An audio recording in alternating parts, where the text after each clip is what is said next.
इन दिनों महेंद्रगढ़ बीजेपी में जोरदार घमासान मचा हुआ है और इसका कारण है अटैली विधानसभा के गांव धोंगड़ा अहीर में होने वाली जन विश्वास रैली। यह रैली नांगल चौधरी के विधायक डॉक्टर अभय सिंह यादव के द्वारा आयोजित की जा रही है और उन्होंने इसे अब तक का सबसे महत्वपूर्ण आयोजन करार दिया है। रैली को लेकर पूर्व शिक्षा मंत्री रामविलास शर्मा तो कह चुके हैं कि यह बीजेपी की रैली नहीं है। वहीं मंत्री ओम प्रकाश यादव ने भी रैली की कोई जानकारी नहीं होने की बात कही है।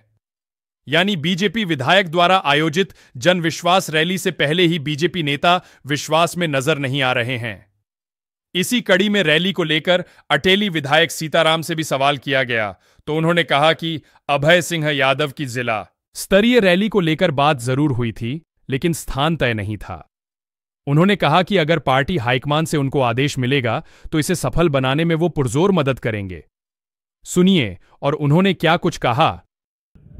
10 दिसंबर को हमारे नांगल चौधरी के विधायक अभय सिंह जी ने वो रैली करना चाहते हैं। उन्होंने दोंगड़ा स्थान रखा है। हमें जो हमारे जो राष्ट्रीय नेतृत्व हरियाणा के हमारे शीर्ष नेतृत्व जो हमें जैसा भी आदेश करेंगे हम उसी तरह से उसमें पूरी मेहनत से उस रैली को कामयाब करने का काम करेंगे। सूचना ये भी है कि आपसे बात हुई थी केवल रैली को लेकर, लेकिन दोंगड़ा अहीर में रैली होगी इस प्रकार की, तो क्या ये इस बात में कितनी सच्चाई? इसमें शीर्ष नेतृत्व बताएगा। हमें उन्होंने मेरे पास जिक्र किया था कि मैं एक जिला स्तर की एक रैली करना चाहता हूँ, तो हमने कहा था जी करो, कोई दिक्कत नहीं। जिस प्रकार से प्रोफेसर रामविलास शर्मा भारतीय जनता पार्टी के एक बड़े नेता हैं, लेकिन लगातार वो बयान दे रहे हैं कि इस रैली के विषय में उन्हें कोई जानकारी नहीं है, सरकार की ये रैली नहीं है। मुझे इस बात की जानकारी नहीं, मैं तो ये सोशल मीडिया के माध्यम से मुझे पता लगा है कि हमारे रामविलास जी शर्मा और ओम प्रकाश जी ने ये बात कही, तो ये तो उन्हीं को पता, मुझे तो इस बात की जानकारी है नहीं।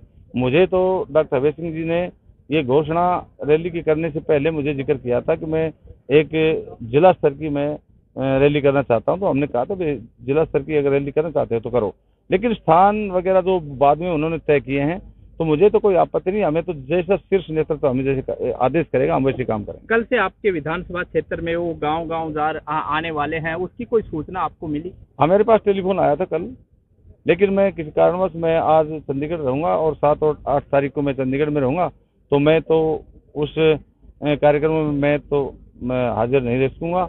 बाकी मुझे कोई आपत्ति, मुझे तो शीर्ष नेतृत्व जैसे भी कहेगा, मैं पार्टी का सिपाही हूं और आपके सामने मैं पार्टी का एक समर्पित कार्यकर्ता के नाते मुझे पार्टी ने अटेली विधानसभा से टिकट दी। बहुत से लोग वहां से पैसे वाले टिकट मांग रहे थे, लेकिन पार्टी ने मुझमें समर्पित भाव को देखते हुए मुझे भारतीय जनता पार्टी ने अटेली विधानसभा से अपना उम्मीदवार बनाया और अटेली विधानसभा के सभी सम्मानित मतदाताओं ने मुझे आशीर्वाद देकर के विधानसभा में पहुंचाया। मेरे लिए तो पार्टी इससे बड़ा क्या करेगी।